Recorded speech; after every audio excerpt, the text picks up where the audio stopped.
మాఘ పౌర్ణమి స్నానాలండి భీమిలి బీచ్లో.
భక్తజనులకు మా విజ్ఞప్తి, దయచేసి మాఘపౌర్ణమి కోటి చంద్రకోటి వల్ల దయచేసి లోపలికి వెళ్ళొద్దు.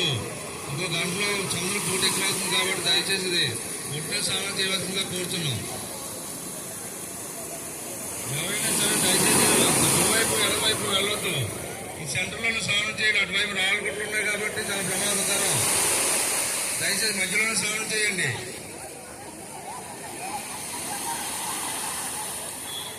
జలకన్య బొమ్మ వైపు సంవత్సరాలు చేసే వాళ్ళకి హెచ్చరిక, దయచేసి కోట ఎక్కువ ఉంది కాబట్టి దయచేసి ఒట్టుకోటి స్నానం చేయవద్దని కోరుతున్నాం.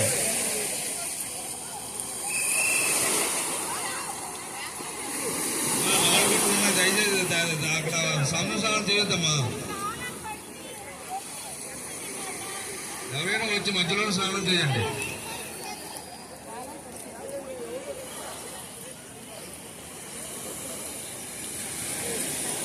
ఎందుకంటే ఇలా చిన్న చిన్న గుళ్ళు కడతారనమాట. స్నానాలు అయిన తర్వాత గుళ్ళు కట్టి పసుపు కుంకాలతో అన్ని హారతిస్తున్నారు. ప్రసాదాలు నైవేద్యం అయి పెడుతున్నారు. ఎవరి గుడి వాళ్ళు కడతారనమాట. దేవుని ప్రతిష్ఠించుకుని వాళ్ళు నచ్చినట్టు పూజ చేసుకుంటారు. పంతులు కూడా ఉంటారు. ప్రతి పౌర్ణమికి ఉంటారు, కాకపోతే ఈ పౌర్ణమికి ఇంకా ఎక్కువ ఉన్నారు పంతులు.